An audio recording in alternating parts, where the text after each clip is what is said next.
Hello mga George! Ay, mali. Si JM pala yun. Hello mga Abyan and welcome to another vlog. My name is Jiro and this time pupunta po tayo ng Iloilo City ngayon to attend a very special event. Medyo hindi magandang pakiramdam natin dyan pero carry lang para mapuntahan ka. Aragoy! This is actually an event that I should not miss. And after 2.5 hours, narating na rin natin ang Iloilo City. And pagkababa ng van, diretso tayo ng minibus papunta sa hotel natin. And mga Abyan, dito pala ako nagstay sa El Ascender Hotel, located lang sa Haro, Iloilo City.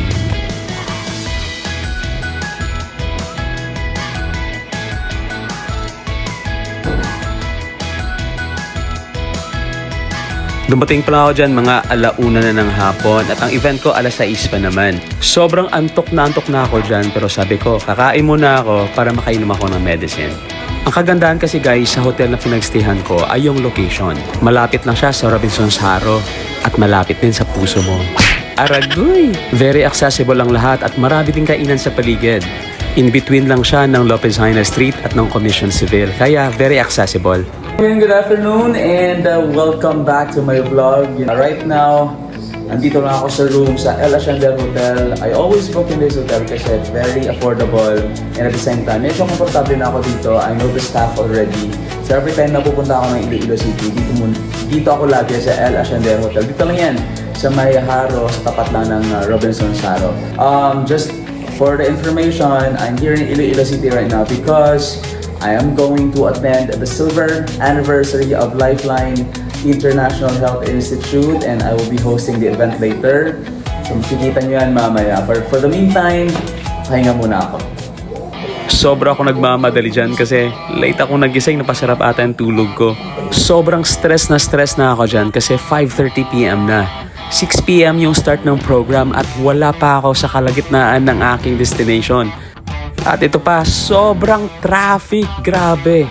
Napapadasal na ako niyan para hindi malate. Naku, nakakahiya kinadok. Aragoy! Finally, after almost an hour, I reached Solana Premier. At buti naman di pa nag-start yung program. Naku, late tayo, nakakahiya. It was so nice to see familiar faces, yung mga former colleagues ko sa Lifeline, of course, yung mga old friends natin.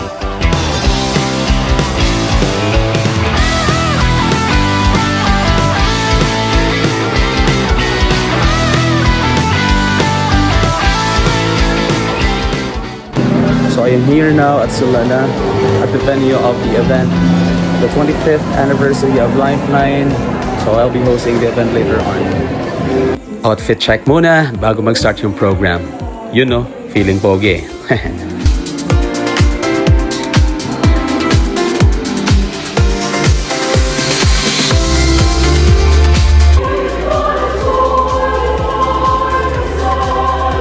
We will give honor to our very own outstanding employees and branches who have exemplified Lifeline's values in their daily service.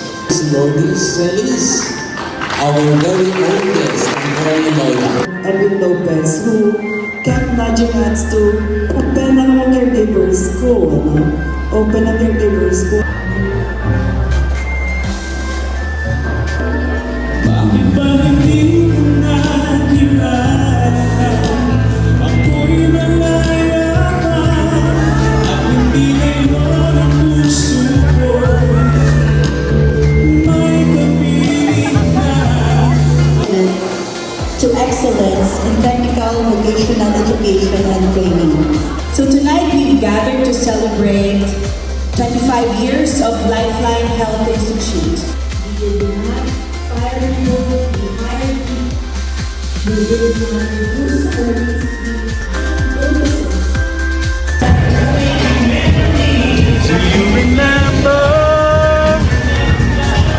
First review kakatapos ng event namin, yung 25th anniversary ng Lifeline.